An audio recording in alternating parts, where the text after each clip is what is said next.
Muchas gracias. Comentando al hilo de lo que acabas de decir de la asignatura optativa, la verdad que fue una sorpresa para nosotros. Vinieron máximo aforo, 80 alumnos, y todos realmente aburridos de que todas las asignaturas se llamaran patología, medicina, clínica. De repente se encontraron con un título como o cambias de conducta o cambias de planeta. ¿Qué es esto? ¿Qué querrá decir esta asignatura? Y realmente fue sorprendente, gratamente sorprendente que el aforo fue máximo, 80 alumnos, desde primero a sexto de la carrera de medicina, de estudiantes, y fue muy emocionante. E incluso el último día escuchar por parte de ellos decir, pero bueno, ¿cómo es posible que esto no nos lo enseñen en la carrera? ¿Cómo esto es una asignatura optativa? Tendría que ser una asignatura obligatoria. Bueno, nos llenó de fuerza y por eso este año queremos volver a repetir. Y esperamos que cada vez haya más gente para que otros años esta sala esté llena, porque realmente es un tema serio, es un tema muy serio, y es un tema en el que efectivamente muchas veces se dice que no hay suficiente información, pero a veces cuando se da la información resulta tan incómoda, porque quiere decir que tenemos que hacer una serie de cambios en nuestra vida que a veces uno prefiere casi taparse los ojos y seguir viviendo más o menos de la manera en la que está acostumbrado. Espero que las cosas cambien, de hecho creo que están cambiando. Yo voy a ser bastante rápida porque con lo que simplemente que os quede un concepto claro, ¿no?, de lo que voy a decir. He preparado una charla no demasiado larga, pero bueno, la voy a cortar mucho más todavía. Y porque yo soy clínica, o sea, yo estoy todos los días en una consulta y yo veo continuamente personas enfermas, y no personas que nosotros los médicos ambientales somos un poco detectives, es decir, lo primero que preguntamos es dónde vives, cuál es tu trabajo, cuáles son tus hobbies, ¿por qué? Para poder incluso un poco detectar los tóxicos, la toxicidad ambiental, y poder tomar medidas. Es sorprendente ver a gente contaminada que no son agricultores, y contaminadas, como muy bien decía Carlos, mucha gente que ha desarrollado enfermedades ambientales simplemente porque nos ponemos en contacto diariamente con pesticidas, con plaguicidas, me da igual el nombre que elijamos, pero estamos continuamente puestos en contactos con ello. Y no solamente porque te fumiguen, porque efectivamente te fumiguen, en el interior de las casas también fumigamos nosotros, la mosca que nos molesta, el ambientador, que sepáis que casi todos los ambientadores tienen también pesticidas, es decir, que a la vez estar echando ese olor diferente también tienen pesticidas para así evitar los mosquitos. Es decir, estamos todo el día, ¿no?, con un montón de sustancias que no hace falta que seamos agricultores, pero que, y sobre todo en la alimentación, comemos al menos 3 veces al día. En los alimentos tenemos pesticidas, herbicidas, potenciadores del sabor, o sea, podemos nombrar multitud de sustancias que están ingresando en nuestro organismo.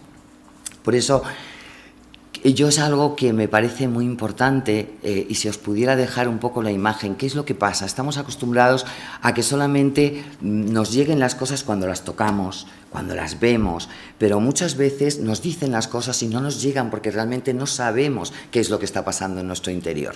Entonces, ¿qué es un poco lo que yo me gustaría deciros hoy? ¿Qué ocurre cuando estos pesticidas entran en nuestro cuerpo? Yo veo niños de 8 años, de 7 años, de 5 años. ¿Cómo es posible que estos niños estén contaminados? Es posible, porque como muy bien nos han dicho, a través de la leche materna, a través de la placenta, la grasa, son sustancias lipofílicas, y eso hace que de alguna forma los niños ya nazcan muy contaminados. Vamos a intentar, voy a saltar todo esto, porque ya se ha dicho.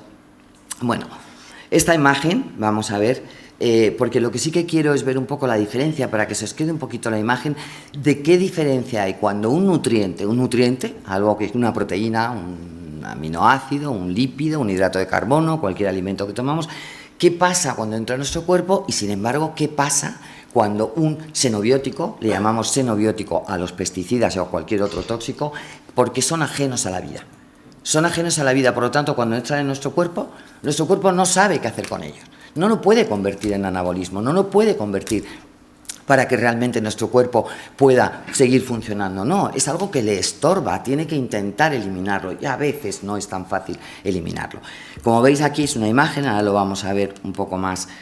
Bueno, los nutrientes, ya lo sabéis todos, proteínas, glúcidos, lípidos, vitaminas, sales minerales, etcétera. ¿Qué ocurre cuando penetran, cuando entran en nuestro cuerpo, o bien por vía aérea o bien por vía digestiva? Bueno, pues en su proceso se obtiene energía, son elementos estructurales y reguladores de las funciones biológicas, es decir, nos sirven para algo. Y después lo que va a ocurrir es que se van a eliminar, se van a ir por el del organismo y se van a ir eliminando. ¿Qué es lo que ocurre, sin embargo, con los xenobióticos? Entre ellos he elegido los pesticidas, pero podemos elegir muchos otros. Primero, tenemos que ver qué características tienen especiales que le diferencien de los nutrientes. Primero, que son lipofílicos. ¿Qué quiere decir esto? Que son solubles en grasas. Por eso os he dicho antes que es tan fácil que un niño venga contaminado, porque la placenta es grasa, porque la leche materna es grasa, porque nuestras membranas, las membranas, lo que son los fosfolípidos, las membranas de las células, son grasa. Y todo eso hace que los tóxicos sean secuestrados por esa grasa y puedan realmente llegar a entrar incluso dentro del interior de nuestras células. Son lipofílicos, son difícilmente excretables, es decir, es muy fácil que entren dentro del cuerpo, pero es muy difícil que salgan. Tienden a acumularse y aumentan el riesgo de toxicidad en muchas ocasiones, como ya veremos, y su eliminación requiere que se transformen en metabolitos hidrosolubles. Aquí vemos, en cambio, qué es lo que ocurre cuando estos pesticidas penetran en nuestro organismo. En lugar de darnos energía, lo que van a hacer es ocupar espacio, van a provocar alteraciones metabólicas, generación de radicales libres, respuesta inmunológica alterada, daños a la célula, es decir, sería para hablar horas y horas y horas de todo lo que esto provoca dentro de nuestro organismo, que no tenemos tiempo. Y después, una de las cosas que ocurre es que algunos de ellos se degradan y se bioinactivan, van perdiendo fuerza porque se van degradando para eliminarse, pero es que da la casualidad que otros se bioactivan, es decir, se vuelven más tóxicos que cuando entraron. O sea, fuera de nuestro organismo son menos tóxicos y al entrar dentro de nuestro organismo ocurren ciertos procesos bioquímicos que a veces los convierten en sustancias incluso más tóxicas que antes de entrar en nuestro organismo. Por lo tanto, esto es como un poco una ruleta rusa, ¿no? No sabes cuándo te va a tocar. Somos como un laboratorio. Cuando entran todos estos tóxicos en nuestro organismo, no sabemos exactamente qué es lo que va a ocurrir. Simplemente esto es para que veamos la diferencia, que lo ideal es que se produzca una bioinactivación, es decir, que el tóxico se vaya degradando, vaya perdiendo toxicidad y se vaya eliminando, pero que sin embargo a veces se produce una bioactivación, como suele ocurrir normalmente con muchos de estos tóxicos, con muchos de estos pesticidas también. Vamos a centrarnos en el sistema, vamos a ver esta... Bueno, esto es importante. Realmente yo ahora me cuesta entender cómo un médico puede saber medicina si no sabe bioquímica. En medicina ambiental tenemos que estudiar mucha bioquímica para poder entender, ¿no?, qué es lo que ocurre. El sistema de desintoxicación lo hemos estudiado cuando estábamos dando clase en la asignatura optativa en la Facultad de Medicina. Yo le preguntaba a algunos de los estudiantes, algunos estaban ya en sexto, ¿realmente habéis estudiado a fondo el sistema de desintoxicación? Nos decían, no, bueno, sí, el hígado, por supuesto, como el órgano ideal de desintoxicación, pero realmente no hay un conocimiento profundo, incluso en la carrera de medicina, de lo que ocurre con nuestro sistema de desintoxicación, que está prácticamente en cada una de las 60 billones de células que tenemos dentro del cuerpo. Cada una de nuestras células es capaz de desintoxicar y tiene lo que llamamos una fase 1 y una fase 2, simplemente para que lo entendáis. ¿Por qué una fase 1 y por qué una fase 2? Lo que hemos dicho es que los tóxicos son lipofílicos, es decir, son solubles en grasas. Y sin embargo, para que se eliminen del cuerpo, ¿sabéis lo que tiene que ocurrir? Tienen que convertirse en hidrosolubles, es decir, solubles en agua, porque va a ser mucho más fácil de eliminar a través del sudor, a través de la orina, etc. Entonces, ese proceso de pasar de la fase 1 a la fase 2 se produce una serie de reacciones bioquímicas de grupos funcionales que hacen que ese tóxico de alguna forma se convierta de liposoluble en hidrosoluble y así es más fácil poder ser eliminado del organismo. Vamos a ver este esquema que es muy complicado y este es el esquema que quiero y que me gustaría que os quedara un concepto mínimamente claro de esto, muy sencillo, aunque parezca muy complicado, no lo es tanto. Hemos hablado de la fase 1, llega un xenobiótico, y normalmente lo que ocurre es que ese xenobiótico se degrada en alcohol y después en aldehído. Este aldehído va a pasar a ácido, acetato y ácido y se va a acabar eliminando por orina. Esto es más o menos el proceso que ocurre.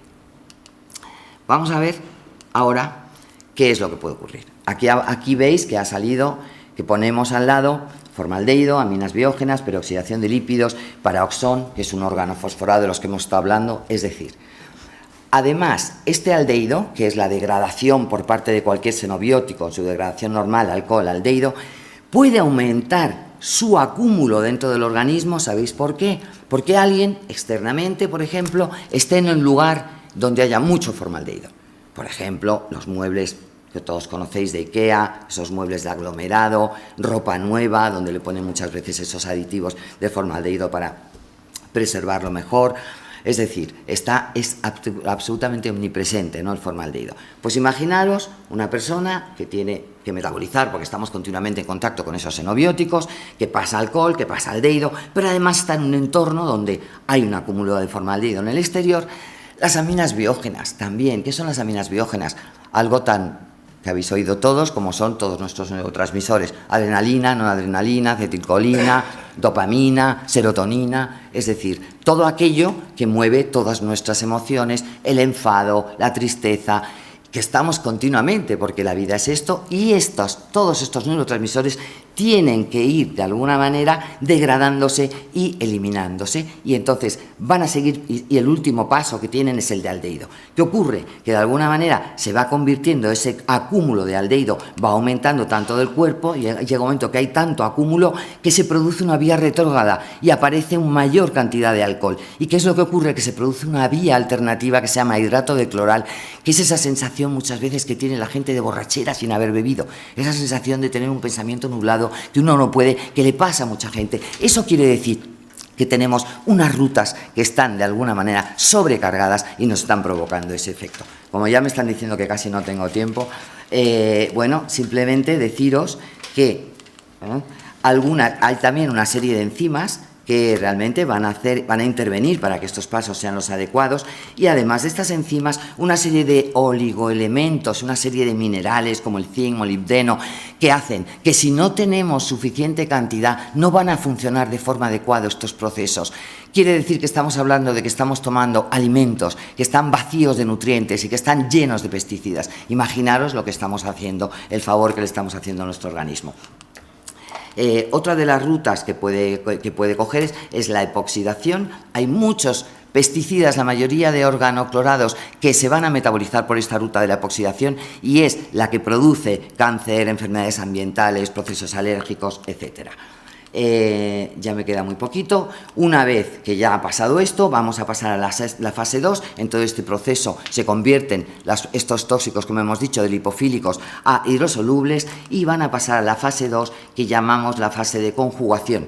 Es decir, que lo que se va a provocar es la unión de esos tóxicos que han degradado ya y que se han convertido en hidrosolubles mediante una serie de cofactores como el selenio, el azufre, el magnesio, etcétera, y van a conjugarlos para ayudar a que se eliminen de nuestro organismo.